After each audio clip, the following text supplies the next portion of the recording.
السلام علیکم ورحمۃ اللہ وبرکاتہ۔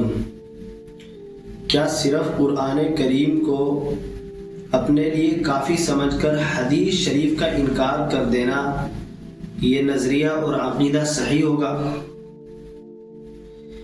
کیا صرف یہ مان لینا کہ اللہ کے پیغمبر صلی اللہ علیہ وسلم کی تمام ہی احادیث بیکار اور فضول ہیں اور صرف قرآن کریم ہی کافی ہے ہمارے لیے؟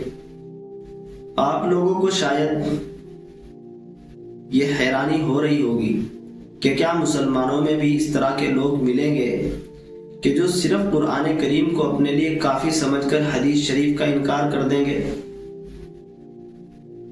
مگر آپ کو اس طرح کی ذہنیت سے اور اس طرح کے نظریے سے حیرانی نہیں ہونی چاہیے، کیونکہ اللہ کے پیغمبر صلی اللہ علیہ وسلم نے اپنی امت کو پہلے ہی اس فتنے سے آگاہ کر دیا تھا۔ اللہ کے پیغمبر صلی اللہ علیہ وسلم کی حدیث ہے، ابن ماجہ کی روایت حضرت مقدام ابن معدی کریم رضی اللہ تعالیٰ عنہ کے حوالے سے ملتی ہے۔ فرماتے ہیں کہ اللہ کے پیغمبر صلی اللہ علیہ وسلم نے ارشاد فرمایا کہ عن قریب ایک زمانہ آئے گا کہ ایک شخص اپنی مسیری پر ٹیک لگا کر بیٹھے گا اور وہ کہے گا کہ ہمارے درمیان تو کتاب اللہ موجود ہے، بس کتاب اللہ میں ہم جس چیز کو حلال دیکھیں گے اسی کو حلال سمجھیں گے، اور اس میں ہم جس چیز کو حرام دیکھیں گے اسی کو حرام سمجھیں گے۔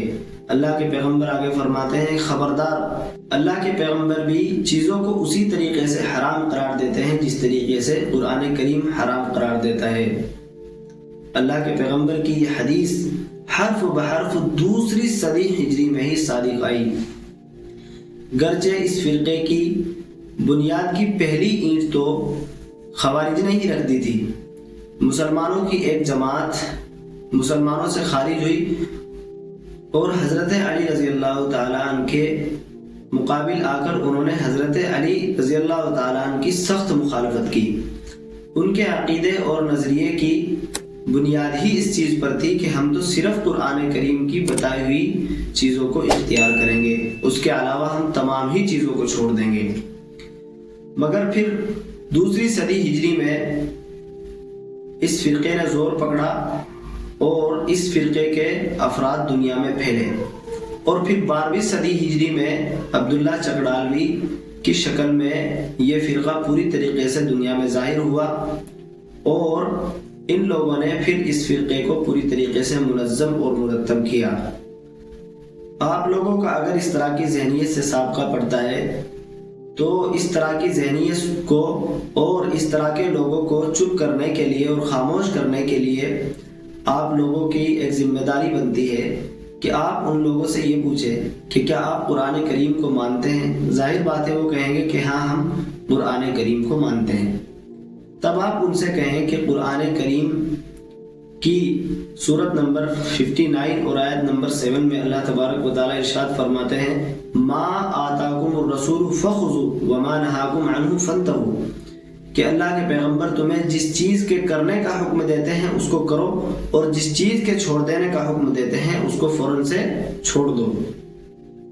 آپ ان سے کہیں کہ دیکھیں قرآن کریم کی اسی آیت میں اللہ تبارک و تعالیٰ صاف طور پر کہہ رہے ہیں کہ میرے پیغمبر کی بتائی ہوئی تمام چیزوں پر یقین رکھنا بھی فرض ہوگا۔ نیز اسی سے یہ بات بھی نکل کر آ جاتی ہے کہ اگرچہ اللہ کے پیغمبر کی احادیث شریفہ قرآن نہیں ہے مگر قرآن کی طرح ہی حجت شرعیہ ہیں۔ منکرین حدیث کے لیے یہ آیت پیش کر دینا کافی ہوگا۔ اگر آپ لوگ اس آیت کو اس طریقے سے پیش کر دیتے ہیں انشاءاللہ تعالی وہ لاجواب ہوں گے اور ان کے پاس کوئی جواب نہیں بنے گا۔ اللہ تبارک و تعالی ہم سبھی کو اللہ کے پیغمبر کی بتائی ہوئی تمام چیزوں پر یقین رکھنے کی توفیق عطا فرمائے۔ السلام علیکم ورحمۃ اللہ وبرکاتہ۔